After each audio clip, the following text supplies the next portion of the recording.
I believe that art is a tool for social and political change. And I believe that rather than just bringing politics into aesthetics, it is necessary sometimes to take aesthetics to politics. I'm Tushar Joag. I'm trained as an artist, trained as a sculptor. I did my bachelor's from JJ, I did my master's from Baroda, after which I went for a 2-year residency to the Rijksacademy, which is in the Netherlands. It's here that I actually began reading texts and coming to realize the hegemonies and the hierarchies in the world. I started kind of understanding how the Western world, in a way, exploits the third world, how the economic policies of the IMF or the World Bank affect the people living in the third worlds. The thing is that at the Rijksacademy, which is one of the most august academies, there were lots of fund available for making art. I was there for 2 years, and one could make any kind of art that one wanted to, because there were funds that were available to do that kind of stuff. But it's after beginning to read these things that I suddenly started wondering, what use is it making art, spending so much money on art? When I kept reading news about people back home, children dying without the proper medical attention or due to malnutrition. And I started getting like really disgusted with this whole field of art. I did not want to anymore be in this rat race trying to attract attention of the Western curators. And there was a lot of competition there. There was a lot of competition between artists to get funds, to be noticed, and then make work that is actually absolutely just ending up in gazing at your own navel. I started getting disgusted, and disgusted to the point where I actually, when you have the open day at the end of the 2 years, I actually shut down my studio. Because that's the time when curators from all over Europe, they come to take a look at the young talent, to actually pick talent from there. I shut down my studio. Not only did I shut it down, I actually broke each and every work that I had done for 2 years. I destroyed all that. I came back to India and I destroyed all the work that I had done for 10 years. Literally everything that I had done in 10 years, I absolutely destroyed it, including all the documentation. So I had no photographs, slides, nothing of anything that I had done. I did not want to be part of this art world. I was like thoroughly disgusted with the kind of art that was being produced, the kind of money that was being pumped into the field of art, while the real life issues were not being addressed at all. And when I believed that art could address those issues. But at that point, I was so disenchanted by art that I gave up making art. For 3 years, I did not make art at all.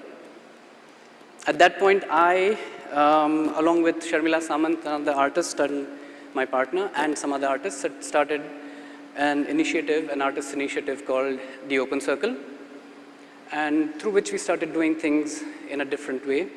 And I came in touch with a lot of activists at that point, and I wasn't making art, and I had lost faith in art.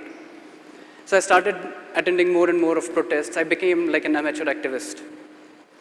I would go to all the kind of political rallies, attend all sorts of meetings, and I was all the time just trying to find a way of doing something useful in life. After about 3 years, I found that too was not really very helpful, because all I ended up doing was making posters, designing pamphlets. So I again started feeling useless. I mean, I was like, okay, what am I doing here? How useful is doing this? So I thought if I had to affect a change, if I had to do something in life, if I believed that something could be done in life, maybe I had to then try and do it through my own calling. So I came back to art, and I started making work which I thought could try and address the situations in real life. So I started a project called Unicell in 2004. Unicell as in unicellular. So the idea was that a singular person can actually affect change. You don't have to be like a huge army of people who are making the change. but a single person can actually make the change. That's why I called it Unicell. And the idea was to look at life through a satirical way, to actually let out your anger and talk about the issues that you think that need to be addressed through satire. So while I talk about my first project, I have a square marked here, which is a meter by meter, and I would like to call on the 15 volunteers that we have already selected to please come and occupy that square while I talk about the project. So what Unicell does was it actually looks at the immediate issues in Bombay, and it tries to create solutions. So what Unicell is it's like a quasi-corporate. It pretends to be a corporate. It pretends to be a big organization, whereas the only person working in Unicell is me. But I had a website, which I have taken down now. So will you please occupy the square? All of you all have to be in that one square. So the first project that I did was called Commuter Attachment Systems, and which is actually it tries to address the problem of overcrowding of trains in Bombay. So this is how the trains look during peak hours. I want all of you all to be inside the square because you're going to fall off the train otherwise. So that's how the trains look, and that's the rough statistics.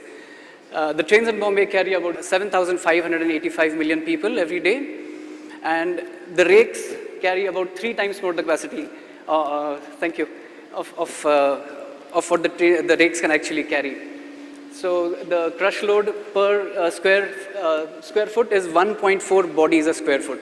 So what Unicell did was it actually always does these tongue-in-cheek kind of solutions, which are not really workable solutions. So what Unicell did through this project was to make these kind of gadgets, because people actually anyways travel on the outside of the train. So the idea was to actually create gadgets that will help them travel on the outside of the train. So, and these are actually working models. These are all things that you can actually put onto the train because they have vacuum suction hooks. And so you have these handles, you have these spidey grips, so you can actually put them and get on top of the train. Or you have these footholds, or you have the foot swivel. So the foot swivel actually is because, I mean, I don't know, only people who have lived in Bombay will know that you actually love to travel at the front of the gate, and there's always the danger of losing that spot. So you can actually use this gadget, so you can swivel out, holding the place, and swivel back in when the crowd comes in. Then there's the Venice of the East. This was a project that I did later on because we had one mayor of Bombay who comes and says, we're going to make Bombay into Singapore. Then the next mayor comes and says, we are going to make Bombay into Shanghai. So Unicell says, okay, hang on, let's make Bombay not into Singapore or Shanghai, but let's try Venice. And at that point, there was a huge Bombay makeover project that was being suggested, which was going to cost something like 3,66 million rupees. So that's a huge amount. And for actually doing that, they had done a huge demolition drive, which actually broke down 90,000 shanties, and it dishoused more than 3.5 lakh people. So just for the dreams of a certain section of the society, the other section had to bear the brunt. And the whole the whole irony is, out of these 350,000 people, 60% actually had voter cards. So they actually were legal citizens, and yet their houses had to be demolished. So what I did was, through Unicell, sent out demolition notices to middle and upper middle class houses, saying we're going to turn Bombay into the Venice of the East, we're going to build canals, for which we're going to draw water from a lake. That's how that lake looks. It's a tiny lake, so it's like absolutely an unworkable solution. So we're going to draw out water from this lake and make canals throughout the city. And your building happens to be standing in the route of canal number so-and-so, so it has to be demolished. And you are going to be rehabilitated, and it gave areas which are like really back of beyond of Bombay. And what I did was I took a group of 3 people, and I would go from society to society because I had to pick these societies because they had to be middle and upper middle class localities, because these are the people who don't want the slums around. They want people from the slums to come and work in their houses. They want to use their services because the guy who irons your clothes, the maid who comes and works in your house, the drivers, all these people come from those localities. So they want their services, but they don't want to see them around. And if they are rehabilitated, like they are done after demolitions at the margin of the city, how do you expect them to travel back and do the services, offer you the services? Anyway, so now the shoe was on the other foot. So these people were going to be rehabilitated. So I used to go to these colonies and I used to keep dropping these letters in the houses. They were all, I had got these stamps made which made it look really official, nice brown paper envelopes, so they really looked very official. And the first time when I delivered these letters, I would deliver it on the first floor and go up, and as I would come down, some people had already opened those letters, and they were like ringing each other's doorbells, and they were discussing this, that, you know, our building is going to be demolished. So I was really very happy and proud that I'm actually immediately debating, you know, creating a debate and generating like a discussion about this. So I stopped then and I said, yes, okay, I put those letters, and I actually tried to get into a debate, but they were only in the mood to beat me up, so I had to really run from there. I got smarter, then I would actually start dropping letters from the top floor and run down and then just scoot out. Anyway, but the letter actually gave an address on my website, which was giving the actual facts and figures and details about the slum demolitions and all the hype and the myth that was being propagated by the government. So it also actually, I mean, if one just went to the website, one would realize that this is just a wake-up call. It's not about really demolishing their buildings, but a very few people went there, and some people who did go there still believed that, you know, their building was going to be demolished. So a lot of people wrote back to me. I mean, I had tremendous amount of mail. Like, I was seriously answering mail like crazy. I delivered about 6,000 of these letters throughout Bombay. So can you imagine if it was like 6,000 households, there must be at least 4 people in a household. So I think I spoke to at least 24,000 people. So I got tremendous mail, like people were really writing to me, and I kept responding back with all the kinds of facts and figures, pie charts, countering each and every argument of theirs. And well, I mean, there were lots of threats. People actually had filed police complaints about me, but that was absolutely fine because I could actually generate a little debate about the whole issue. The next project that I did was about the Narmada Dams. There are big dams that are being built, and I've been like a supporter of the Narmada Dams since past almost 20 years now. And the whole plan is to build like a series of dams on the river Narmada, and that is actually dishousing a lot of people. A lot of villages, towns are being dishoused, as well as the Adivasis. Now, the Adivasis actually don't hold any land records, right? They don't hold any papers that say they belong or they own this piece of land. So it's very difficult to rehabilitate them, and that's the easy way that the government seems to be taking all the time. None of them are being rehabilitated the way they have to be rehabilitated. None of them are being given land for land.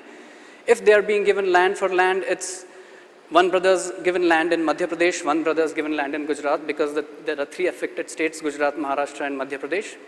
So nothing of the sort that will actually keep the fabric of the place alive is being done. They're either being given land which is just rocky and they absolutely in no way can farm anything on those lands, or they're totally denied rehabilitation. So in 2006, I mean, they're constantly increasing the height of this dam. And in 2006, there was a danger of this, I mean, rather, the order had been passed that the dam height would be increased, and there was a danger that a lot of villages were going to go underwater at that point. There was a huge hunger strike that was happening. For 20 days, there was a strike that was happening in Bombay, and the government was refusing to take notice. The government of the states had actually submitted an action taken report that said that they had already shifted the people out of the villages that were going to get submerged, which was not the issue because, I mean, we have a Bombay support chapter of the Narmada Dams, so we know all the ground facts. So what I did was the Bombay support group actually called a press meet, and I actually went to the villages, and this is how Nisarpur looks, and it was under the threat of submergence, and the report submitted was that all these people have been moved from there. This is Nisarpur. And this is where they were saying that they have already moved. I went to all those sites and I took pictures. So this says Punarvasan Sthal Nisarpur, and all you see is just empty land. There's just a board that says Prathamik Vidyalaya, so that's just a board. So, I mean, people are supposed to be living here. I mean, that's the kind of report that has been submitted. So I went to all these different villages and took pictures, and then we were giving out these CDs during the press conference. As a follow-up, what Unicell did was Unicell said that, okay, these people are now anyways going to get submerged, and now they will come into our cities and they'll spoil all our cities, and you know how More and more slums are going to grow out of all these people migrating into our cities. So then why don't we just keep them afloat over there? Let the water fill up their villages, and we'll just give them flotation devices. So Unicell then made these kind of flotation devices to keep their cows, buffaloes, goats, people, everything afloat, so they can keep floating over there. It's just to point at the apathy of the government. So all the projects that Unicell does are totally satirical. They're not real solutions. So this was the letter that was sent out on a huge mailing list. The letter also had a petition, which was the real thing. It was a petition asking the Prime Minister to stop the increasing of the height. So people were given two options. Either you vote for the Unicell flotation devices or you sign on the petition. And I'm hoping most of the people signed on the petition. The other project that Unicell did was called the Street Vendors Mimetic Scheme, because we have a lot of street vendors in Bombay. I mean, we have them all over, but the government does not recognize them. Bombay itself has about 3 lakh of these street vendors, but they have not been given licenses since 1978. I mean, if there's a citizen of Bombay who's trying to make an honest living on the streets, and you don't support that, what kind of state are you? You want the TNCs and MNCs to come and conduct business in your cities, but you will not give your own people an opportunity to earn their daily bread. Some hawking zones have been created, but only 17,000 hawkers can be accommodated, so which means 2,83,000 hawkers become illegal. So what Unicell did was, and then of course you know that then there are these regular raids that take place, and all their ware is confiscated by the government, and it's like just rounded up and chucked into trucks, and they just drive away. So there's absolutely no possibility of them being able to retrieve their stuff.